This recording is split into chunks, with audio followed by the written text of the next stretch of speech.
കോട്ടയം കാണക്കാരിയിൽ ഭാര്യയെ ശ്വാസം മുട്ടിച്ച് കൊലപ്പെടുത്തിയ കേസ്. നിർണായക തെളിവായ മൊബൈൽ ഫോൺ MG സർവകലാശാല ക്യാമ്പസിലെ പാറക്കുളത്തിൽ കണ്ടെത്തി.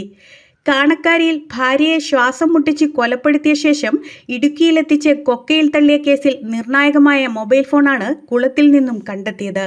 പ്രതിയായ ഭർത്താവ് സാം കെ ജോർജ് MG സർവകലാശാല ക്യാമ്പസിലെ പാറക്കുളത്തിൽ എറിഞ്ഞ ഭാര്യ ജെസ്സിയുടെ ഫോണാണ് സ്കൂബ ഡൈവിംഗ് സംഘം നടത്തിയ തെരച്ചിലിൽ കണ്ടെത്തിയത്.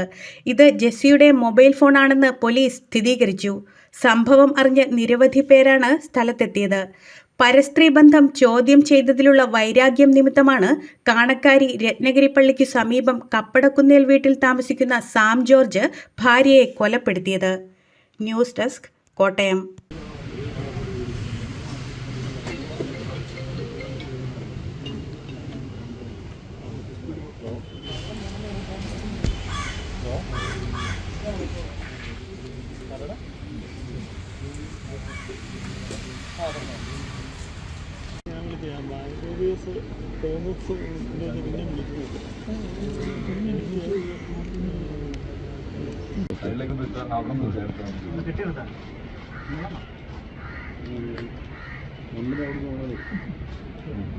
സ്റ്റോറി